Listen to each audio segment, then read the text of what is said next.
Bapak dan Ibu, saya rindu menyampaikan firman tentang bagaimana Anda sebagai seorang Kristen, Anda harus respon dengan Tuhan. Jadi jangan Kristennya pasif. Tadi lagi nyanyi, saya lihat song leader bagus, tapi saya perhatikan, saya lihat ke belakang sedikit, saya lihat waktu menyembah beberapa orang masih kayak orang bingung-bingung dan sebagainya. Pak, Bu, Anda kalau dalam pujian penyembahan, Anda harus fokus dengan Tuhan. Ada amin? Anda harus fokus dan biarkan rohmu jangan mati. Jadi biarkan rohmu itu ketika kamu menaikkan pujian, jangan terbiasa dengan, oh saya dulu dari gereja begini dan sebagainya, oh saya masuk di sini beda dan sebagainya. Justru saya mau mengasih tahu Anda, nanti saya akan membukakan firman ini. Justru saya menemukan ada banyak orang ketika datang sama Tuhan suka membatasi diri. Nah itu tidak bagus.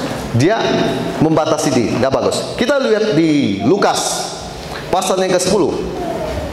Buka kitab Anda di Lukas pasal 10 ayat yang ke-38 sampai 42. Ini firman Tuhan sudah tidak asing, sering orang bahas, tapi hari ini Roh Kudus akan bahas dengan versi yang lain. Lukas pasal 10 ayat 38 sampai 42. Ya, kalau bisa ditampilkan, bisa juga, puji Tuhan. Ketika Yesus dan murid-muridnya dalam perjalanan, tibalah ia di sebuah kampung. Seorang perempuan yang bernama Marta menerima dia di rumahnya.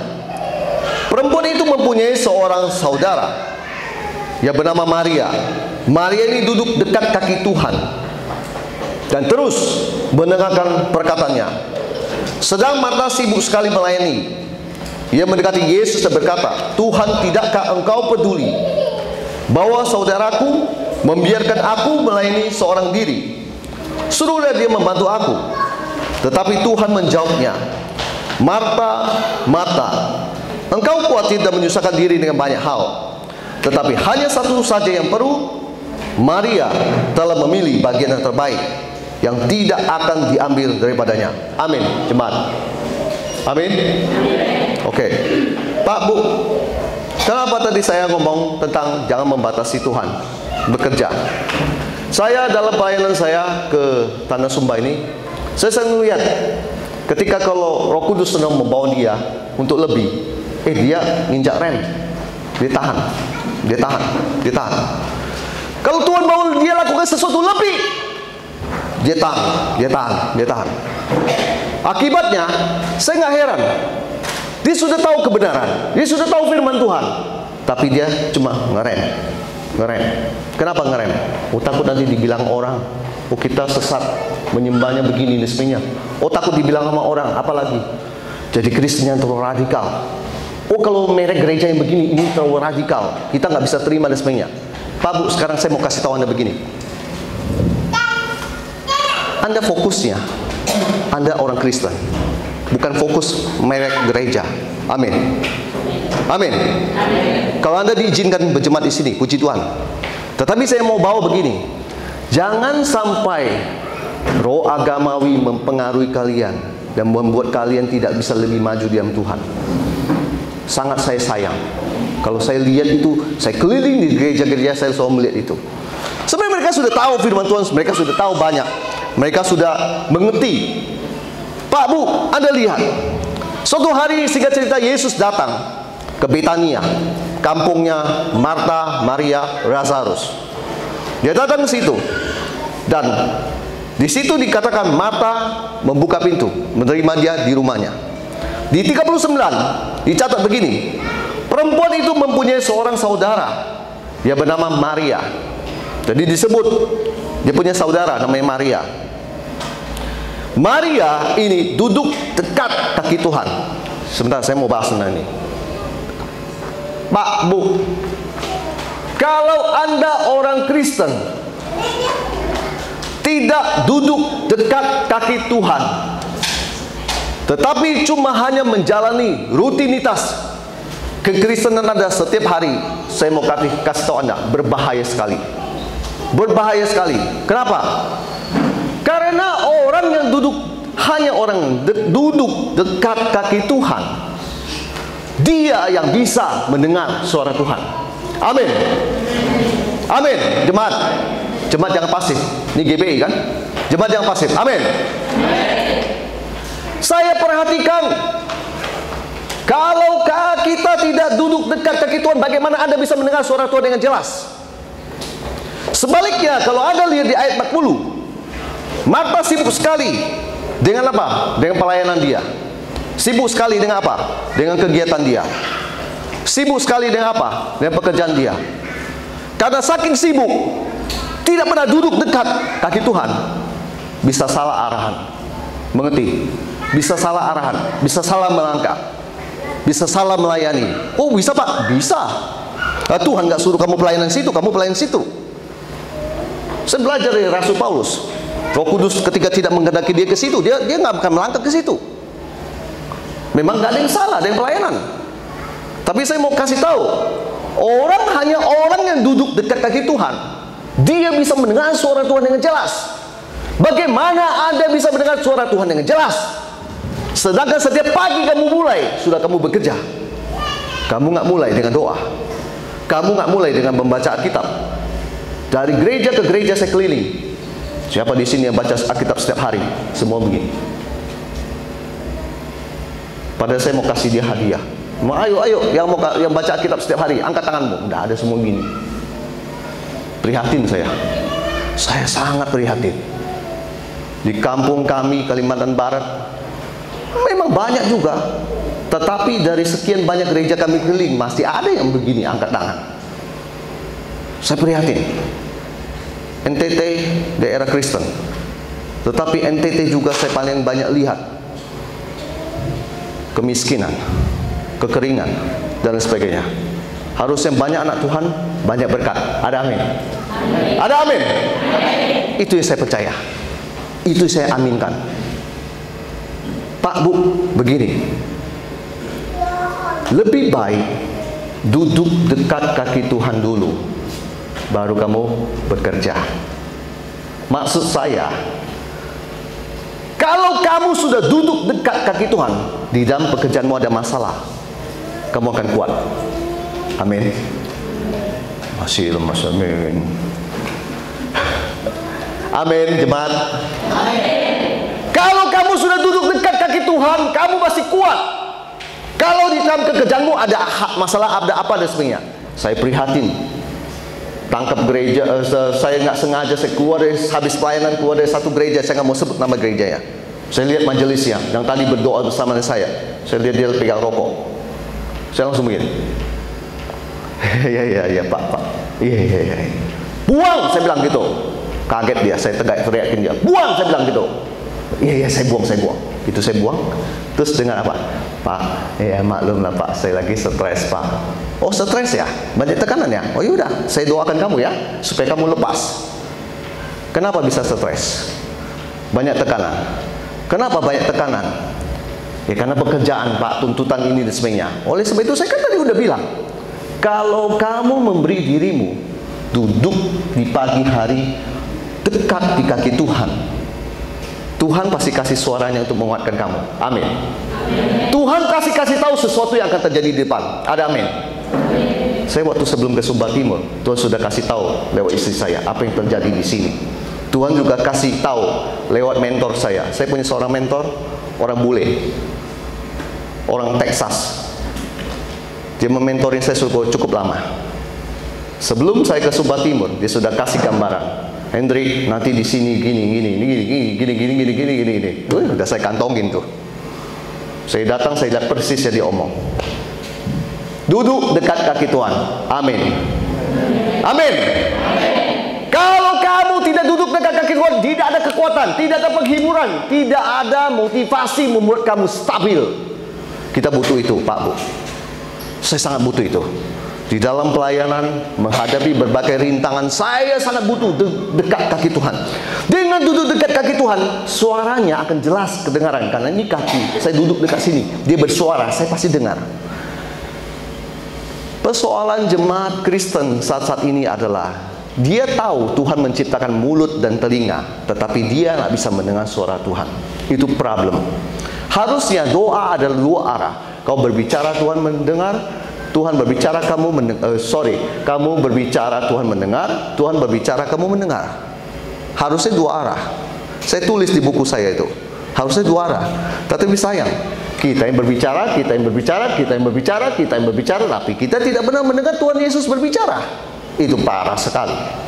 Jemaat, kasih waktu Anda. Untuk apa? Duduk dekat kaki Tuhan. Amin.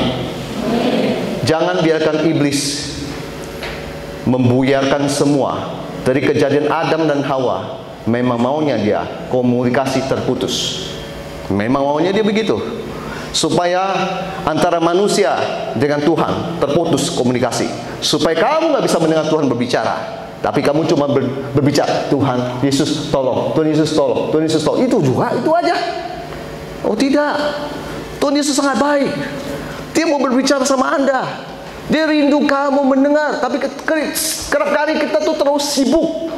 Orang-orang di Jakarta sehari-hari selalu sibuk. Judulnya, saking sibuk dari pagi jam 6 pagi sampai ketemu lagi jam 8 malam. Judulnya sibuk. Sempat sudah jam 10 malam, mau tidur udah ceritanya, besok bangun pagi lagi, dan itu seterusnya. Pada akhirnya di akhir tahun nggak ada dapat apa-apa. Saya sering kali bertemu dengan teman-teman saya, para pengurus di GBI di mana dan sebagainya. Saya selalu melihat mereka begitu. Dan saya akan bilang, kamu nggak bisa begitu hidupmu. Kamu harus memberi waktumu untuk Tuhan. Melerakan semua HP, semua apapun kesibukanmu, dimatikan. Kemudian kamu konsentrasi full dengan Tuhan. Dengan begitu kau bisa mendengar suara Tuhan. Saya lanjut. Maria ini duduk dekat kaki Tuhan dan terus mendengarkan perkataannya. Pak, Alkitab mencatat terus mendengarkan perkataannya. Mendengar perkataan firman Tuhan, bukan berbicara kamu datang sekali, kamu puas dan kamu pergi. Ini juga, bro, yang saya mau sampaikan ke kamu juga. Selama kamu ngajak saya keliling di berbagai gereja, kami menemukan satu hal, yaitu great jemaat on fire waktu pertama kali KKR. Tahun berikutnya kita kembali lagi, udah loyo, tinggal cuma di berapa orang. Tahun berikutnya lagi kembali, udah tinggal sedikit lagi. Pak Bu, belajar, kita punya spirit, jangan suka begitu. Kita punya spirit, jangan cepat puas. Paham? Saya punya gambaran spoon. Tahu spoon cuci piring? Pak Bu, tahu spoon cuci piring? Tahu ya? Oke, perhatikan baik. Spoon cuci piring, kau kasih air, diresap semua. Pak Bu, saya usia 20 tahunan, waktu saya masih di pemuda. Setiap ada hamba Tuhan saya tahu Tuhan pakai, saya duduk paling depan. Saya menanti dia mau ngomong apa, dan saya tangkap semua. Saya ibarat kayak spoon. Besok kalau dia ada di mana lagi, saya cari lagi. Saya duduk dengarkan firman Tuhan. Saya selalu siap menerima apapun yang ditaburkan, firman Tuhan, urapan apa dan sebagainya. Saya selalu siap. Saya sedih kalau lihat jemaat Tuhan terlalu cepat, puas. Dia pikir kalau firman Tuhan cuma sekali ditabur, oh ya orang ini besok pasti ngomongin ini lagi, ngomongin ini lagi. Kalau kamu bisa memprediksi Tuhan, saya salut sama kamu. Saya acungkan 2 jempol buat kamu. Kalau kamu bisa memprediksi kegerakan Tuhan, hebat kamu. Saya saja di dalam nama Yesus tidak bisa memprediksi kegerakan Tuhan. Maka saya selalu mau, di mana ada kegerakan Tuhan, di mana apapun, saya selalu mau menunggu. Siapa yang bisa memprediksi kegerakan Tuhan? Saya pernah ada di kota di Manado, namanya Tondano. Kami nggak punya persiapan apa dan sebagainya, dengan kamera kami dan sebagainya.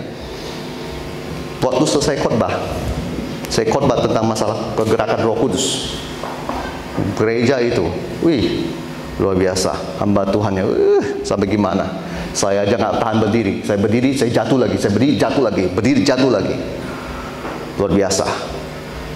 Saya bilang kepada istri saya, kita tidak pernah bisa memprediksi kegerakan Tuhan. Kalau kamu bisa, Tuhan hebat. Berarti saya acungkan 2 jempol buat kamu. Makanya saya bingung. Baru dengan khotbah kita sekali dan sebagainya, besok dia tahun depan lagi nggak ada muncul. Baru menerima kegerakan Tuhan cuma baru 1 kali, habis itu terlalu cepat puas. Pak Bu, jadilah spoon. Kau terima, kau serap itu semua. Sebenarnya kepentingannya juga buat kita. bukan buat pendeta. Mohon maaf, pertumbuhan imanmu kamu yang menentukan sendiri. Ada amin. Kalau Anda mau diberkati, saya kasih tahu Anda dulu. Kalau kamu mau diberkati, saya dari mimbar ini berkata, pastikan rohmu ini sudah diberkati. Kalau rohmu belum diberkati, bagaimana di alam nyata bisa diberkati? Satu orang motivator namanya Zig Ziglar, dia ngomong gini. Zig Ziglar ngomong gini, kalau kamu berdoa, di alam roh itu pasti terjadi, dan menangkan itu dulu, menangkannya di alam roh itu, dan kemudian di alam nyata akan mengikuti. Paham jemaat? Belum paham, saya jelaskan. Maksud Zig Ziglar ada begini. Kalau Anda berdoa untuk terobosan ekonomi, kan itu kan gak kelihatan kan? Di peperangan di alam roh, kau menang. Kau merasa sudah dapat di alam roh dan sebagainya. Di alam nyata akan terjadi. Bapak dan Ibu nggak percaya? Saya sudah sering membuktikannya. Makanya saya waktu dengar Zig Ziglar ngomong gitu, saya nggak heran. Saya percaya, emang benar. Kalau kamu di alam rohmu aja udah lemah, bagaimana kau bisa menang di alam nyata? Pak, Bu, perhatikan baik. Jangan jadi orang cepat puas. Jangan jadi orang baru menangkap begini, baru tahu begini. Sudah lama datang ke gereja lagi. Ada kegerakan apa? Sudah, saya sudah ngerti. Kamu orang sombong, kok gitu. Saya sampai hari ini ya masih terus mau belajar. Ketika hamba Tuhan ada apa, saya tahu Tuhan pakai, saya selalu duduk, saya selalu mendengar dia mau ngomong apa lagi. Pastinya saya tahu ada hal-hal yang saya sudah baca puluhan kali di Alkitab, tapi saya nggak dapat, dia dapat, dan dia bukakan, saya terima. Amin. Amin. Itulah ciri-ciri orang yang haus akan Tuhan. Prihatin kalau saya lihat orang sudah tidak haus dengan Tuhan dan menganggap dirinya sudah cukup. Padahal kita lihat keluarganya, rumahnya masih, maaf kata, belum jadi rumahnya, masih semennya masih berantakan dan sebagainya, tapi sudah tidak haus dengan Tuhan. Masa bodoh. Saya ada di kampung pelosok sekalipun kemarin tuh, saya lihat apa, nenek-nenek isi handphonenya apa, video-video konyol yang diputar. Nggak ada video-video tentang khotbah, yang diputar video-video konyol. Pak, Bu, bagaimana Anda mau diberkati oleh Tuhan? Kalau maaf kata, tontonanmu itu nggak membangun iman. Firman Tuhan berkata, iman timbul dari pendengaran, pendengaran akan firman Tuhan. Amin. Yang dibaca, yang ditonton, itu yang konyol-konyol itu. Mana mau diberkati? Pak, Bu, saya paling tidak suka hal-hal gitu. Di rumah saya tidak punya TV. Bapak Ibu percaya? Di rumah saya tidak punya TV. Sejak kapan, Pak? Sejak sudah lama, puluhan tahun yang lalu. Bagi saya TV cuma isinya apa? Kekerasan apa dan sebagainya. Bapak perlu tahu berita? Ya, tahu-tahu dikit perlulah. Saya masa nggak perlu tahu? Saya tinggal di kota Jakarta, masa nggak perlu tahu berita? Tetapi saya lihat cuma ada gosip, film-film murahan, film-film tidak membangun iman, selalu mengajarkan orang bercerai, berantem dan sebagainya. Semua ada di situ. Saya tahu ini adalah gerbangnya. Mata kita ada gerbang. Ketika kamu melihat itu, otak Anda dipengaruhi. Akibatnya hati Anda dipengaruhi. Makanya mohon maaf, ketika dibilang dia kena sakit, Bapak dan Ibu, percayakan Anda Tuhan Yesus bisa menyembuhkan Anda? Kurang percaya. Kenapa? Karena terlalu sering lihat kalau penyakit jenis ini harus dioperasi. Katanya harus dioperasi. Nanti saya putar, nggak perlu dioperasi. Saya putar videonya, nggak perlu dioperasi. Kenapa bisa begitu? Imannya lemah. Jangan cepat puas. Jangan cepat merasa, oh saya sudah tahu semua itu. Nggak perlu saya datang lagi, kakak ada begini, Pak, ya terserah Anda. Terserah Anda. Kita nggak pernah pusing. Kita pemberita firman, habis kita berita kita pulang. Nggak ada pusing. Lanjut. Sedang mata sibuk sekali melayani.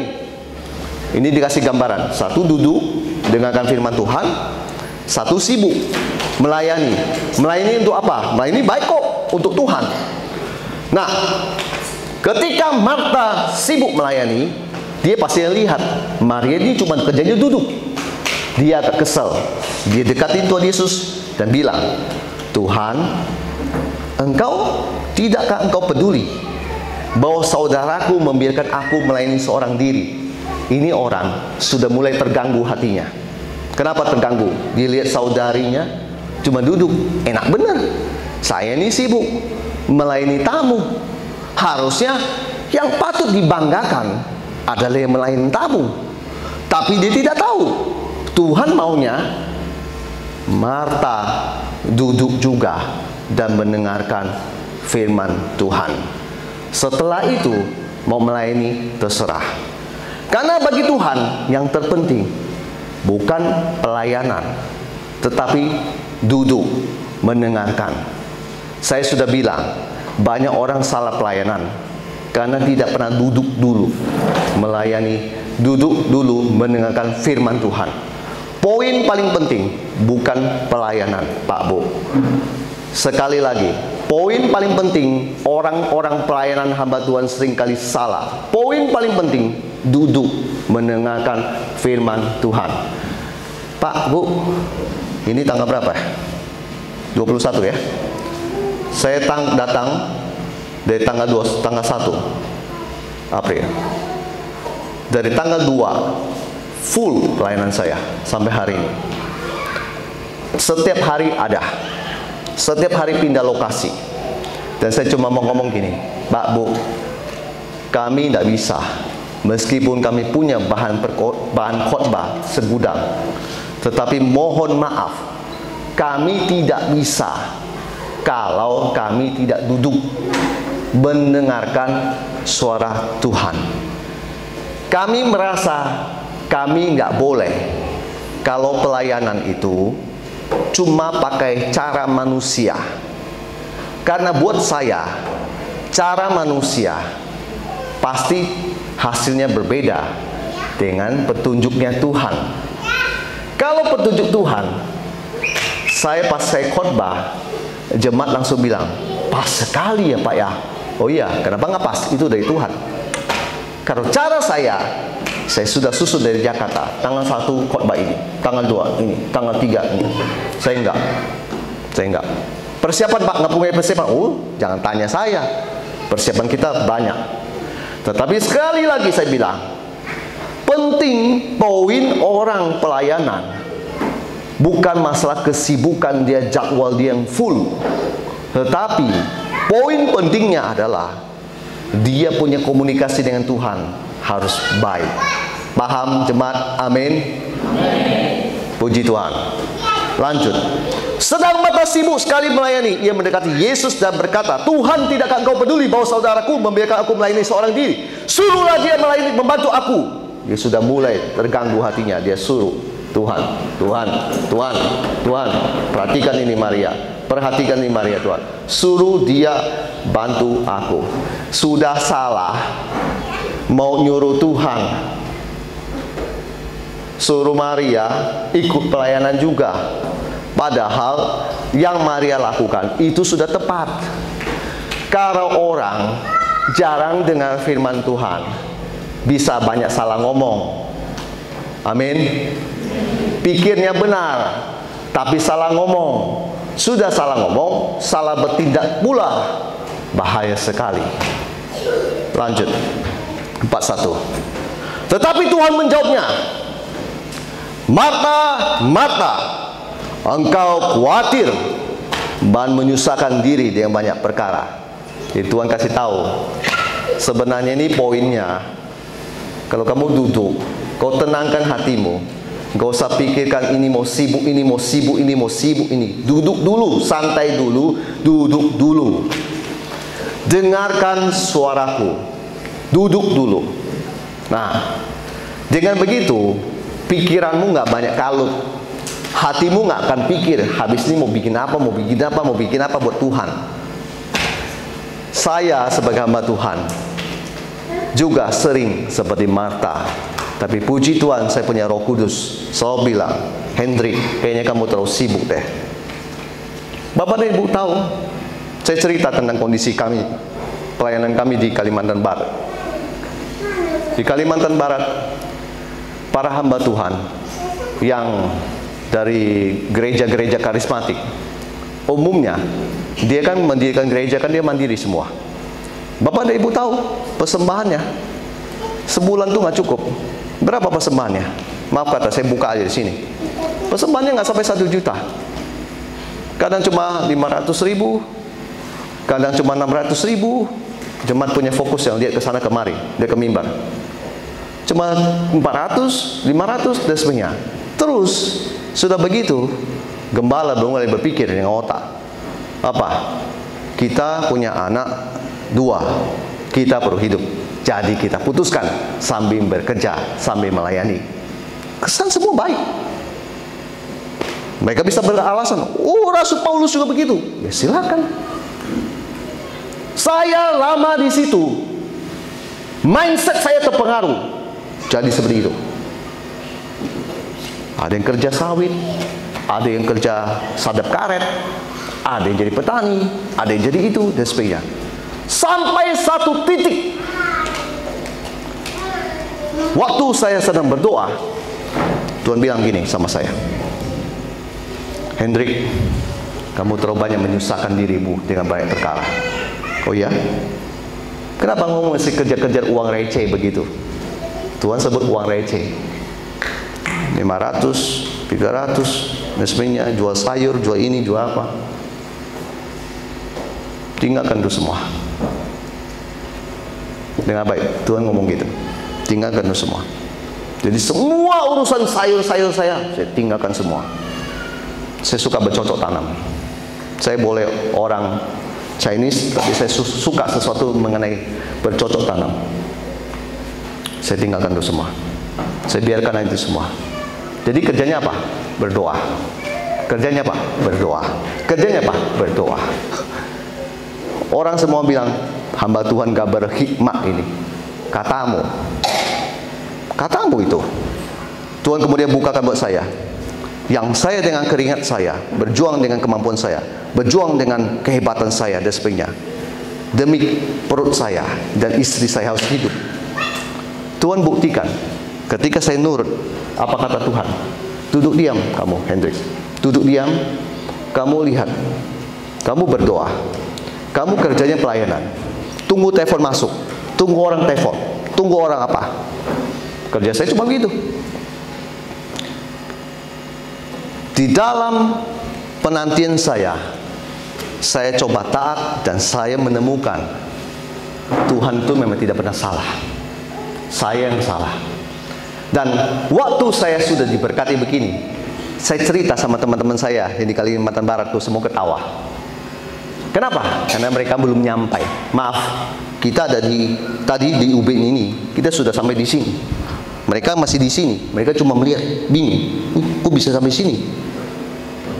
Paham jemaat? Paham jemaat? Paham? Orang kalau belum nyampai, kita ngomong, dia nggak ngerti. Maklumin aja. Maklumin aja. Jadi saya maklumin aja. Saya cuma bilang, saya dapat dari Tuhan.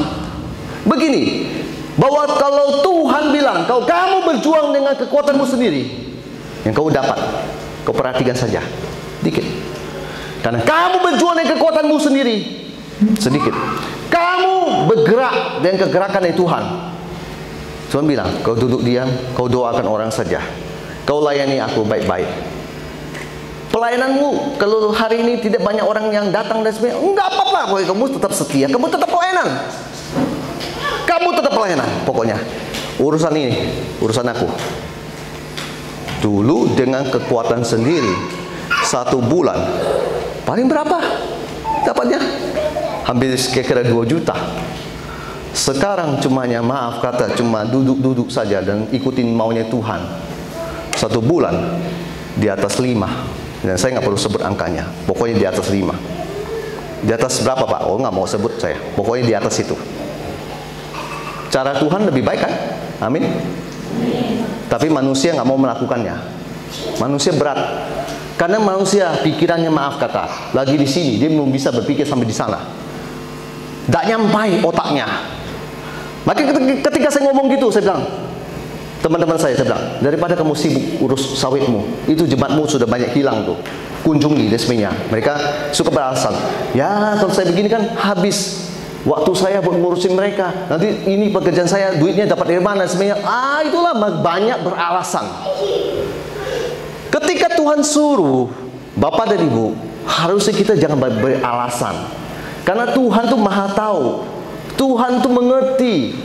Tuhan itu, dia Tuhan kok. Kita manusia, ikutin saja dia, pasti aman. Pasti baik. Pasti semua kan luar biasa lah. Amin.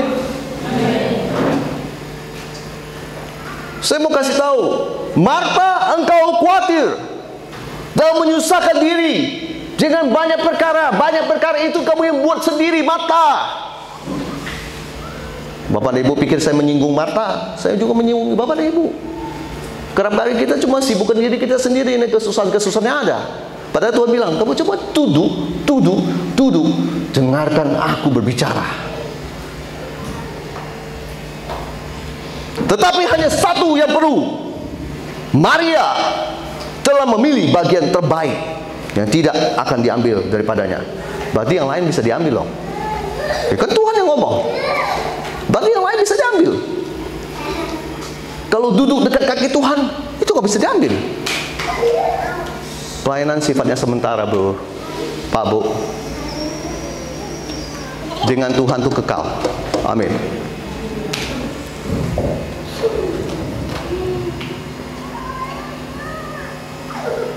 Boleh saya kasih ilustrasi begini?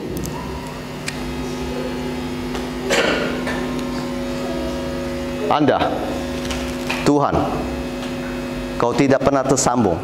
Halo, nggak ada suara.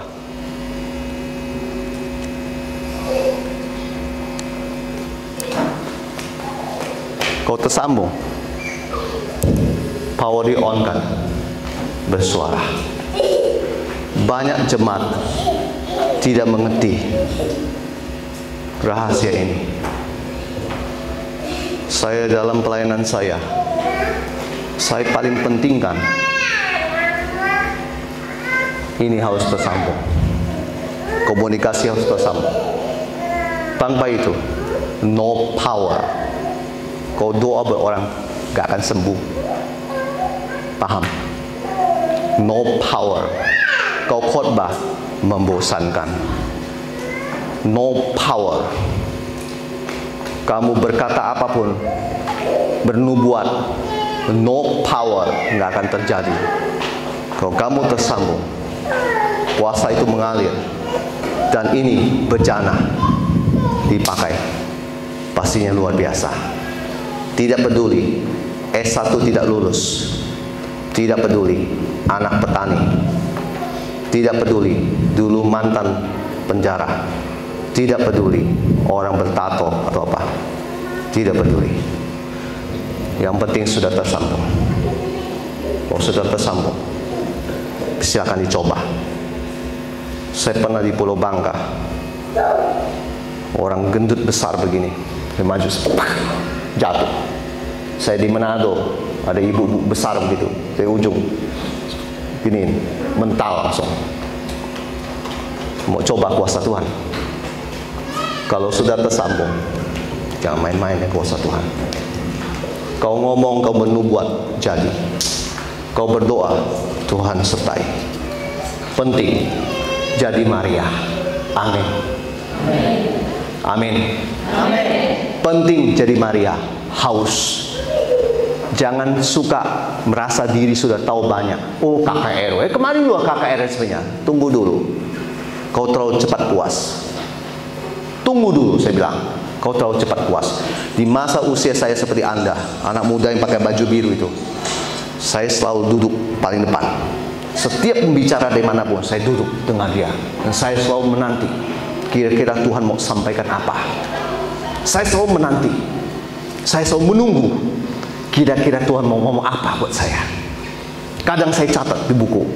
Kadang saya pulang, saya buka lagi. Saya selalu on fire. Saya nggak pernah puas dengan Tuhan. Orang nggak pernah puas dengan Tuhan, pastinya hidupnya Tuhan berkati. Saya jamin itu. Saya jamin. Dan kamu doa, cepat Tuhan jawab. Amin.